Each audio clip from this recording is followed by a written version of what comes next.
তো ফ্রেন্ড, আমরা আপনাদেরকে বিভিন্ন রকম ভিডিওতে দেখিয়েছি বা আপনারা শুনেছেন আমাদের চ্যানেলের ভিডিওতে যে আমাদেরকে কাঁকড়া কীভাবে ধরে নদীর চড়ে নেমে। ঠিক আছে, দেখুন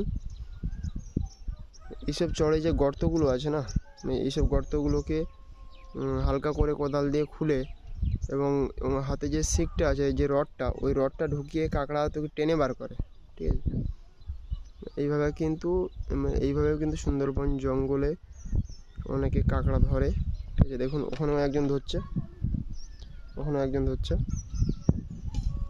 এবং এখানটা দেখুন, এখানেও ধরছে।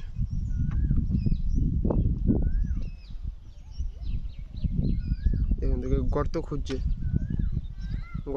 ওই গর্তটাকে হালকা করে একটু বড় করে খুলে নিয়ে তারপরে ওই সিক ঢুকিয়ে কিন্তু কাঁকড়াটাকে বের করে। দেখুন ওনার হাতে আছে।